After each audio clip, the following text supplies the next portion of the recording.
యేసుక్రీస్తు వారు చెప్పింది ఏంటంటే మంచి మాటలే చెప్పారు, మంచి క్రియలు చేశారు. అలా మంచి క్రియలు చేసినందుకు, మంచి మాటలు చెప్పినందుకే యేసుక్రీస్తుల వారిని కొట్టినట్లుగా ఇక్కడ కనబడుతుందండి. ఈరోజు సమాజంలో కూడా ఇదిగో మనం మంచిగా బ్రతకాలన్నా బ్రతకనివ్వడం లేదండి అని మాట్లాడుతుంటారు. వాళ్ళు బ్రతకనివ్వరు.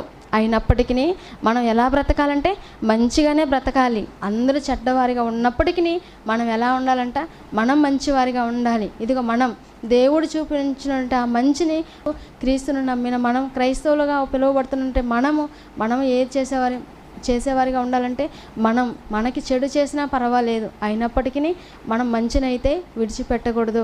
మన గురించి చెడుగా మాట్లాడుతున్నప్పుడు, మన గురించి చెడుగా చెబుతున్నప్పుడు మనం ఏం చేయాలి? మనం ఆనందించాలి. ఎందుకంటే దేవుని జ్ఞాన విషయంలో ఇదిగో నేనైతే తొలగిపోలేదు, దేవుని విషయంలో నేనైతే తొలగిపోలేదు, దేవుని విషయంలో ఇంకను నేను సత్యాన్ని చేతబట్టుకొని ఇంకా ఎక్కువగా నేర్చుకోగలను. అయినా నువ్వు మాట్లాడతావా?